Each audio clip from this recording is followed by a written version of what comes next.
नमस्कार, news nation आप देख रहे हैं। आपके साथ मैं हूं विद्यानाथ झा। न्यूज नेशन को मौलाना साद की साजिश का सबसे बड़ा सबूत मिला है।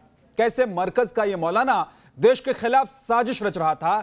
देश में कोरोना फैलाने वाला यह मौलाना अभी भी अपने फॉलोअर्स को भड़काने से बाज नहीं आ रहा है। यह खुलासा मौलाना साद के एक करीबी के ऑडियो से हुआ है, जिससे जाहिर होता है कि कैसे साद मुसलमानों के भीतर जहर भर रहा है। गिरफ्तारी के डर से भागे भागे फिर रहे मौलाना साद की नई कारस्तानी। पुलिस के हंटर से छिपते फिर रहे मरकज के मौलाना की शातिर चाल।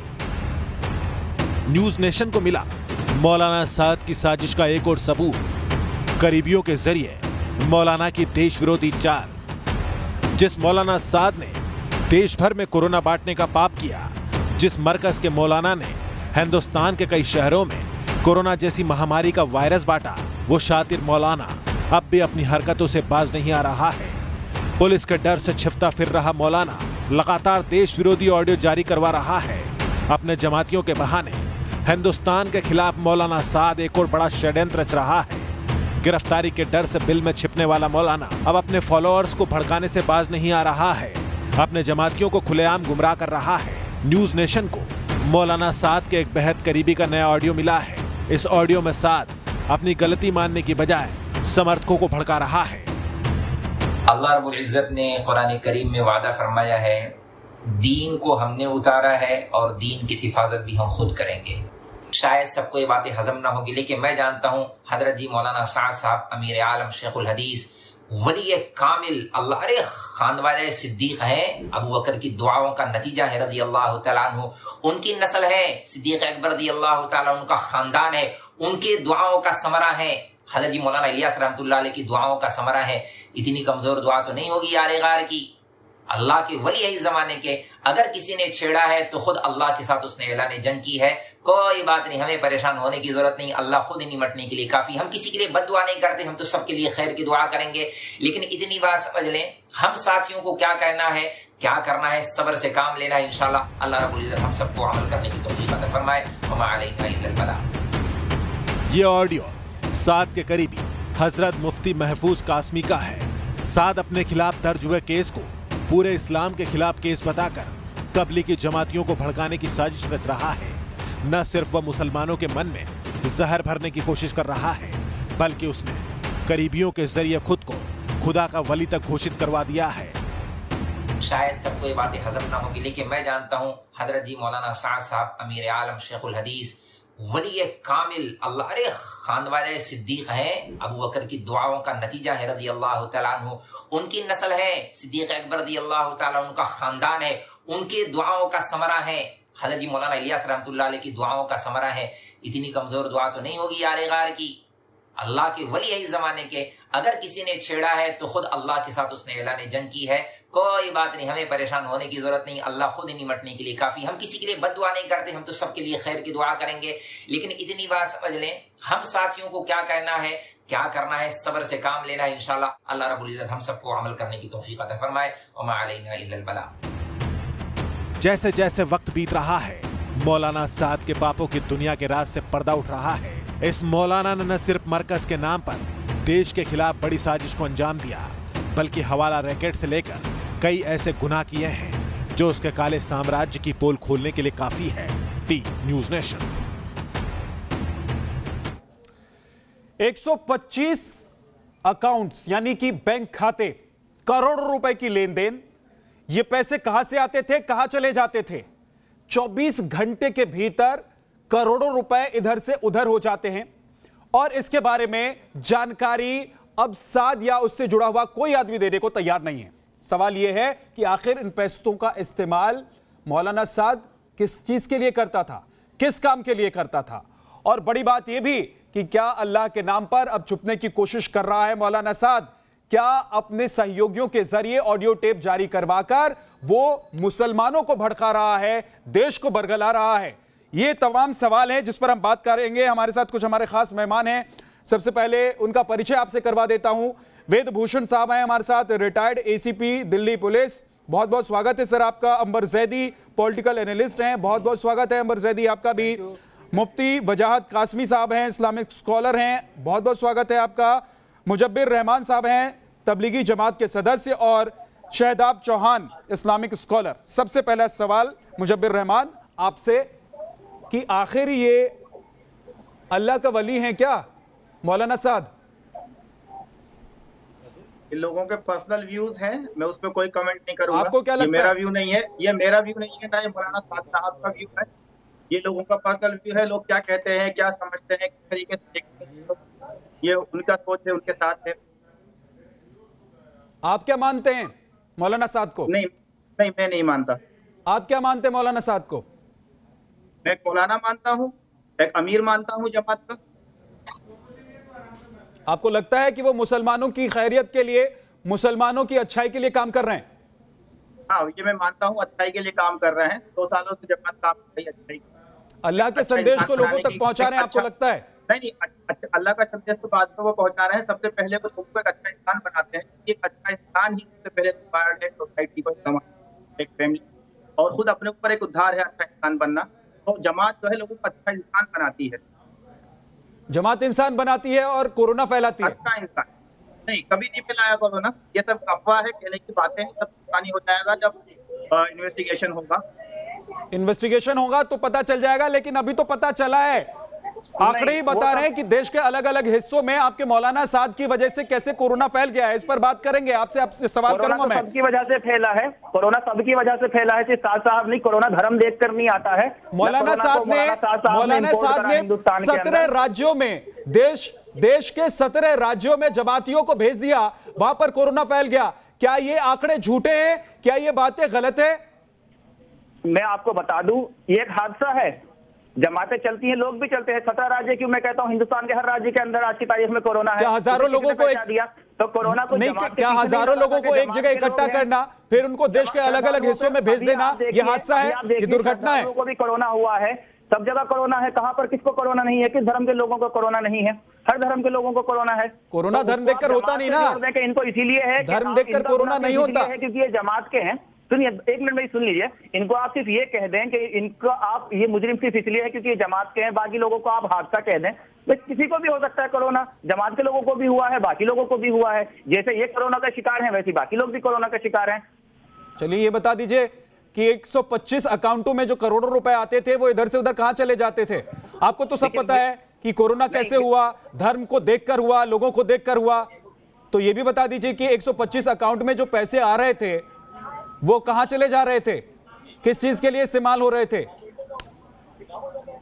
मैं आपको बता देता हूं, जमात के अंदर मुझे मालूम नहीं है चीजों का कि पैसे कहां से आ रहे थे, कहानी आप कहां से इंफॉर्मेशन लाए हैं, मुझे बिल्कुल इस बारे में नहीं है। इन्वेस्टिगेशन होगा, अगर कुछ गलत है उसके लिए कानून मौजूद है, अदालत मौजूद है। लेकिन मैं आपको बता दूं, जमात में पैसों का लेन देन नहीं होता है। जो लोग होते हैं अपना खुद पैसे अपनी पॉकेट से डालते हैं, खर्च करते हैं और अपने घरों पे वापस चले जाते हैं। मुफ्ती वजाहत कासमी साहब, तमाम एजेंसियां पीछे पड़ी हुई हैं, 4 नोटिस जा चुका है, 5वीं नोटिस भेजने की तैयारी है, लेकिन मौलाना साहब सामने आने को तैयार नहीं है। पूरे परिवार को लगा रखा है कि बाहर से जो पैसा आता है उसको कैसे इधर से उधर करना है। उनके समर्थक टीवी पर बैठकर अलग अलग जगहों में जाकर मौलाना साहब के लिए खड़े होकर उनके बारे में बात करते हैं, लेकिन जब उनसे पूछा जाता है कि बताइए कि आखिर ये मौलाना साहब इन पैसों का क्या करता है, तो देखिए कैसे मुंह फेर लेते हैं। कहते हैं इसके बारे में जांच एजेंसियों को पता होगा, बाकी सब बातें पता होती हैं इनको।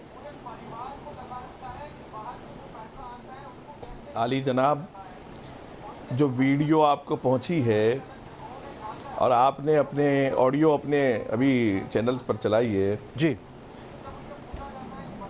ऐसी हज़ारों सैकड़ों ऑडियो चल रही हैं। और जो अभी ये प्रवक्ता जमात के बेचारे फर्जी प्रवक्ता, कभी शायद ज़िंदगी में जमात में एक चिल्ला भी इनका ना लगा हो, ये कह रहे थे ना मैं अमीर मानता हूँ। विद्या जी, आप इनसे ये पूछिए कि ये पहली फ़ौज मैंने ज़िंदगी में देखी है जिसका कमांडर ही चोर निकला, कि कमांडर गायब है, फ़ौज हाजिर है। और अमीर का मतलब ये था कि छुप के बैठ जाए। इनके मानने वालों पर तो मुरादाबाद से लेकर के और केरल तक कहाँ तक NSA लग गया है, और कमांडर साहब छुपे हुए हैं। और जो ये आप पैसे की बात कर रहे हो ना, ये तो सनम इब्तिदा इश्क है। अभी तो ये देखिए और क्या क्या निकलेगा। इतनी बड़ी फौज है इसके पास, इस पैसे को खपाने के लिए 125 अकाउंट से भी कहीं ज्यादा निकलेंगे मेरे भाई। अभी तो जांच शुरू हुई है, 25 से 30 एजेंसियां जांच कर रही हैं और उनका हर दिन काम आगे बढ़ रहा है। और आपका शुक्रगुजार हूं कि आप पूरी दुनिया को, पूरे देश को और ख़ासतौर से इस देश के मुसलमानों को ये दिखा रहे हैं कि मजहब के, धर्म के नाम पर मौलाना कैसे अय्याशी, फ्रॉड और मक्कारी कर रहा था। और ये वली कामिल बता रहे हैं, आज उसको अमीर बता रहे हैं। इनको इस्तिग़फ़ार करनी चाहिए। वली जो है विद्या भाई, ये अरबी का शब्द है जी। वली के माना दोस्त के आते हैं जी। वली का मतलब अल्लाह का दोस्त। तो क्या ऐसा शैतान जो दुनिया में अपनी जन्नत बनाने की तैयारी कर रहा जुबीर हो, रहमान बताइए, ऐसा इंसान जिसने मौलाना दीन के साहब मजहब के शैतान नाम है पर या अल्लाह अरबों का वली खरबों है? का घोटाला किया हो, क्या ऐसा इंसान वली हो मौलाना सकता साहब है? शैतान है या अल्लाह का वली है? क्या ऐसा और ऐसा क्या किया है मौलाना साहब ने? कोरोना फैला है इसलिए मौलाना साहब को अल्लाह का वली कहा जा रहा है। आपके ही सहयोगी है ना जो ऑडियो जारी कर रहे हैं।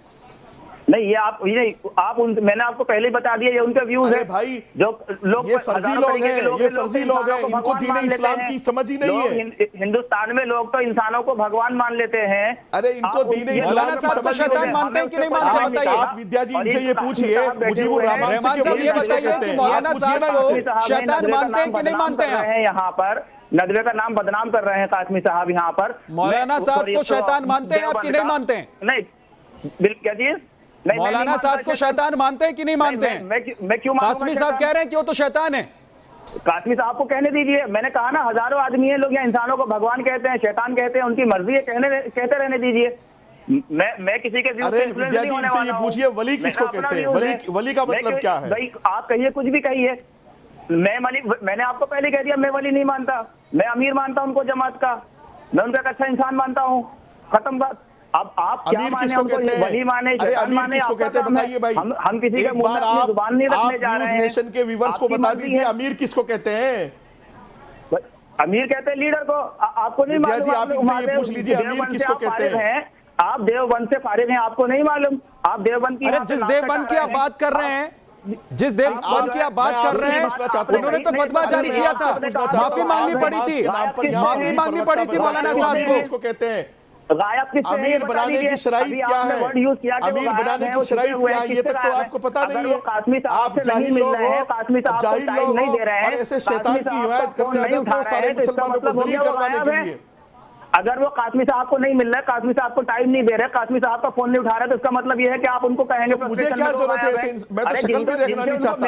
ठीक है, तो कानून के सामने मैं कहता हूँ कानून के सामने पेश हो जाए, अरे देश के हवाले हो जाए। कासिम साहब एक मिनट रुक जाइए, कानून के सामने रहमान साहब आप भी रुक जाइए। अंबर ज़ैदी के सामने पेश हो जाए, अंबर ज़ैदी ईडी के सामने। अंबर ज़ैदी मैं आपके पास आऊं उससे पहले शहदाब चौहान, शहदाब चौहान दो बातें हैं आज बड़ी जिसे लेकर कहने पर पेश होंगे।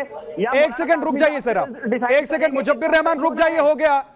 अरे रोज बैठकर तो आप कहते हैं ना कि खुदा है खुदा है खुदा है मौलाना साहब, आज आप कह रहे हैं वो वली भी नहीं है, तो मान लीजिए कि खुदा है या वली है। झूठी बात ना कहें ना, मैंने कभी नहीं कहा कि वो खुदा है। कब कहा? या किसी भी इंसान ने? तो क्या है? खुदा को मानते फिर हैं, क्या है वो? हम इंसानों को खुदा के रूप में फिर कहिए ना कि वो देश में कोरोना फैलाने वाला शख्स है, अच्छे इंसान है, जो कानून से भाग रहा है वो शख्स है। कहिए ना जो तमाम एजेंसियों के आंखों में धूल झोंक रहा है वो शख्स है। अच्छे इंसान है, कहाँ धूल झोंक रहा है? कौन सा नोटिस भेजा पुलिस ने अभी तक? बता दीजिए मुझे। 4 नोटिस जा चुके हैं, 5वां नोटिस भेजने की तैयारी है। और कहाँ है मौलाना साहब, यही बता दीजिए आप। कौन से सेक्शन में जारी किया है नोटिस? आप ही बता दीजिए। सेक्शन में जारी किया? अरे ईडी से लेकर पुलिस एजेंसी तक दुनिया भर की एजेंसियां अब तो ये पता लगाने में जुटी हुई है कि क्या ये जो जमाती हैं इनके कनेक्शन आतंकवादियों से हैं या नहीं है। आप पता, और आप कहाँ हैं? किसने किया है? आप पता लगाइए, जब पता हो जाए तो बैठ के बात करिए। मैं बता रहा हूं पता करके।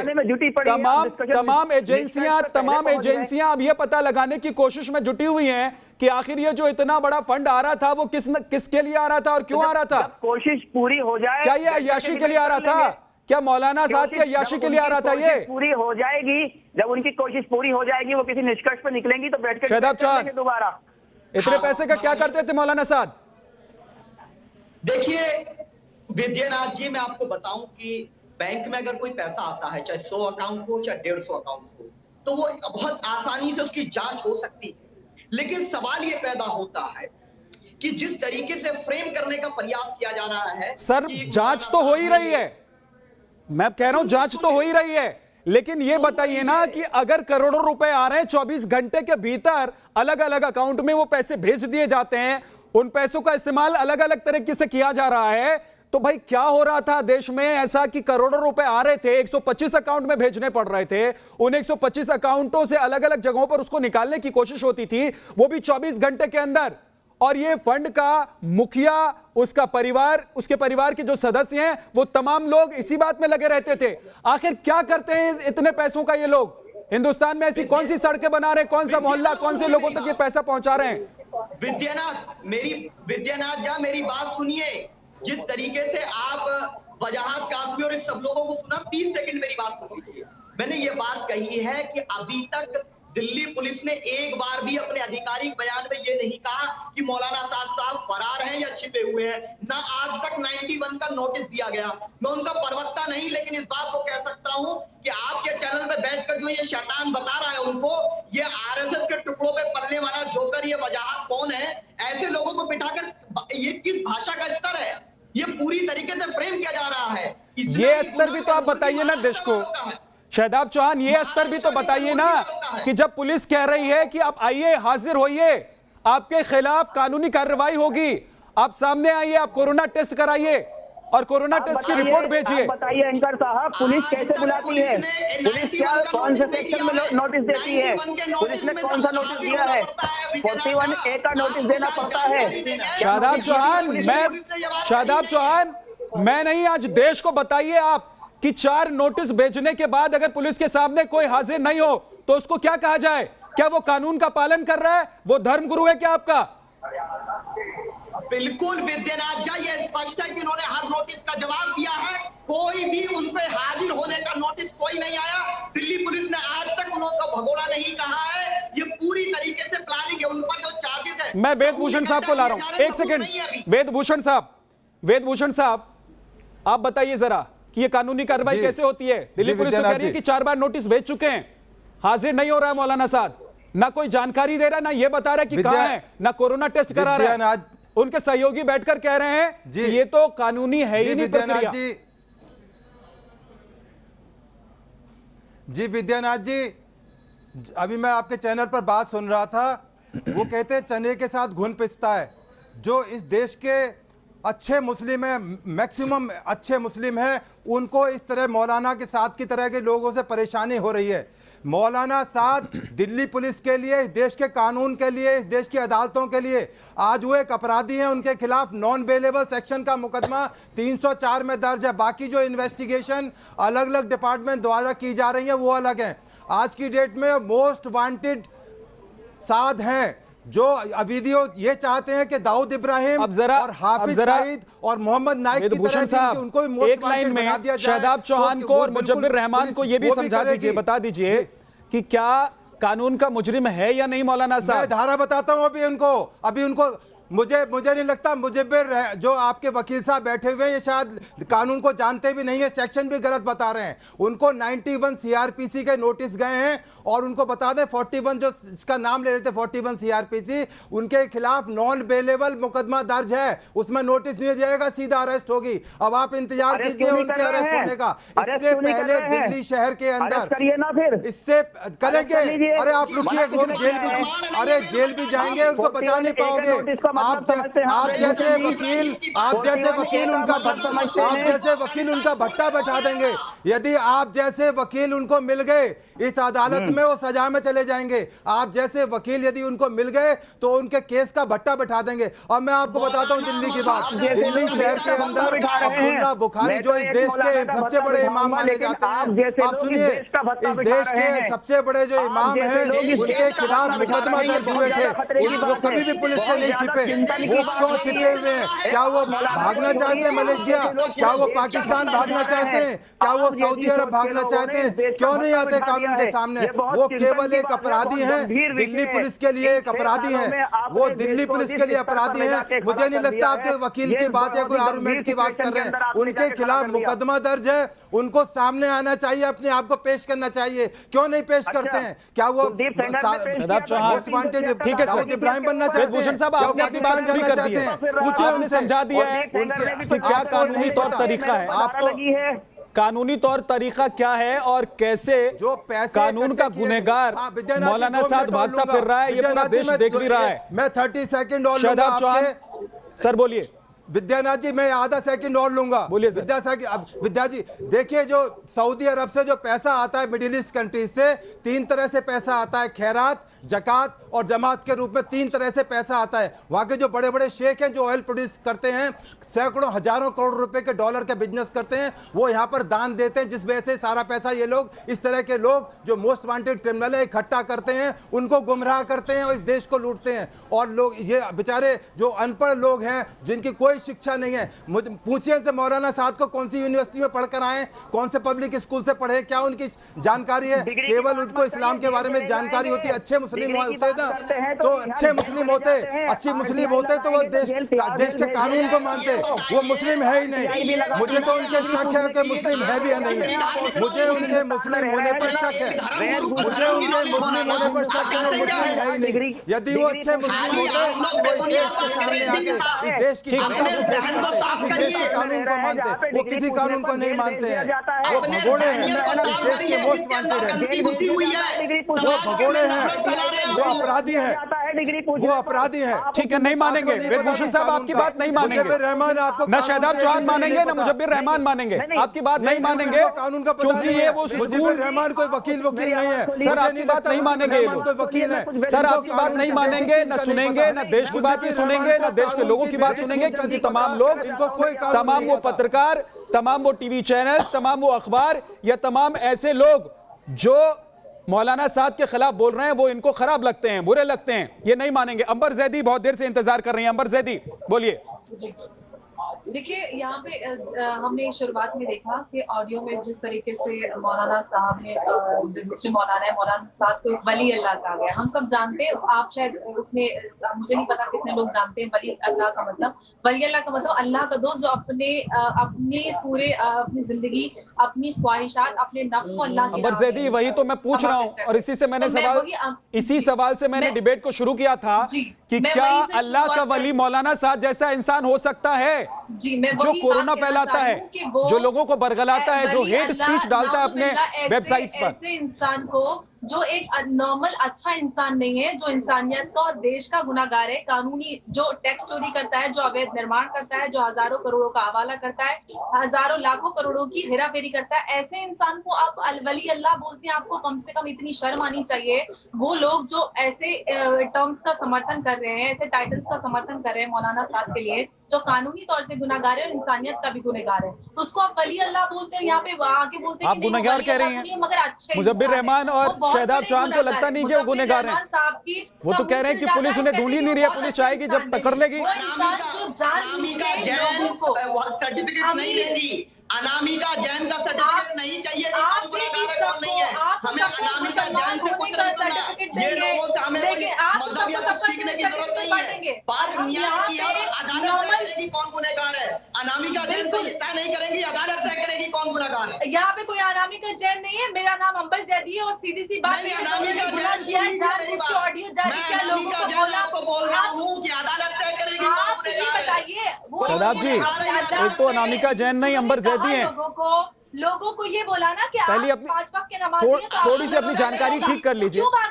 एक तो अंबर जैदी को लेकर अपनी जानकारी ठीक कर लीजिए, मौलाना साहब को लेकर भी आप अपनी जानकारी जितनी जल्दी ठीक कर लेंगे, मुझे लगता है कि अच्छा रहेगा देश के लिए भी और आपके लिए भी। पूरा हुए हफ्ते हो गए, लेकिन वो खुद भागे हुए, खुद तो कोरोना से इतने डर रहे हैं, कानून से इतने डर रहे हैं। वली अल्लाह है तो आके सामने बैठ जाए, बोले कि अंबर जैदी, आज मैं अंबर जैदी, मैं आज आपसे एक सवाल पूछता हूं, आपसे एक सवाल पूछता हूं। आप भी मुसलमान हैं और मुजब्बिर रहमान साहब भी मुसलमान हैं और शादाब साहब भी, लेकिन मैं एक चीज जानना चाहता हूं कि आखिर आप लोग क्या अलग अलग कुरान पढ़ते हैं? कुरान की लिखी हुई आयतें आप लोगों को अलग अलग समझ में आती हैं क्या? कि वैद्यनाथ जी, सबसे बड़े अफसोस की बात एक मोहम्मद, एक मौलाना साद को, एक अल्लाह, एक कुरान होते हुए 72 इस्लाम बना दिए गए हैं। प्रॉब्लम ये है कि कुरान अरेबिक में हर मौलाना अपने ओपिनियन के हिसाब से अपने फॉलोअर्स को कुरान का अर्थ समझाता है और अपना एक अलग ही मजहब बना लेता है। तो वो ये इस्लाम नहीं, ये धर्म सत्ता है। अपनी धर्म सत्ता के लिए, अपने ऐशो आराम के लिए, करोड़ों अरबों की प्रॉपर्टी, काला धन इकट्ठा करने के लिए आप लोग देखिए ना, अगर एक मीनिंग होता तो 73 फरके ना बनाए हुए होते, मौलाना साद, मौलाना कासमी और इतने अलग फिरके ना बने हुए होते। आप बताइए ना क्यों है, फिर क्यों शिया सुन्नी और आप यहाँ बैठ के देलवी बरेलवी करते हैं? आप बताइए क्यों मुसलमान नहीं करते? क्यों आप शियों को काफिर बता देते हैं? धर्म के अंदर है, हर इंसान को धर्म के अंदर सर्टिफिकेट बांटते हैं। स्कूल ऑफ थॉट्स है। हम नहीं बताते शिया को काफिर, हम नहीं बताते शियाओं को काफिर, नहीं हम नहीं बताते शियाओं को काफिर, हम नहीं बताते। अम्बर जैदी आप बताती होंगी, अम्बर जैदी बताती होंगी शियाओं को काफिर, हम नहीं बताते। अम्बर जैदी शियाओं को काफिर बताती होंगी, हम नहीं बताते। अम्बर जैदी ने बताया होगा शियाओं को काफिर, अम्बर जैदी बताती होंगी शियाओं को काफिर, हम नहीं बताते। कोरोना की ऐसी स्थिति में छोड़ के भाग जाए। एक सेकंड, अब रुक जाइए, आप तीनों रुक जाइए, तीनों रुक जाइए, एक छोटे से ब्रेक के लिए मुझे रुकना होगा। लेकिन सवाल यही है कि एक कुरान वो है जो अंबर जैदी भी पढ़ती हैं, एक कुरान वो है जिसको शहदाब चौहान भी पढ़ रहे हैं और मुजब्बिर रहमान भी पढ़ रहे हैं। ये कुरान तो एक ही है, लेकिन सब अलग अलग समझ रहे हैं, अलग अलग समझा रहे हैं। अब सवाल यह है कि मौलाना साद ने जो हिंदुस्तान में रहकर किया है, करोड़ों रुपए की हेराफेरी की है, जिसकी जांच चल रही है, लोगों को बरगलाया है। पहले उसका जो ऑडियो सामने आया, ऑडियो टेप, उसमें भी उसने किस तरीके से अपने ही जमात के लोगों को बरगलाया वो देखा। उसके बाद उसके जमाती देश के अलग अलग हिस्सों में पहुंच गए, 17 राज्यों में पहुंच गए, वहां पर उन्होंने कोरोना फैलाया। इसके बावजूद बहुत इनोसेंट लगते हैं शहदाब चौहान और मुजब्बिर रहमान को मौलाना साद। एक छोटे से ब्रेक के लिए हम रुक रहे हैं, तमाम मेहमान हमारे साथ जुड़े रहेंगे, फौरन वापस लौटेंगे।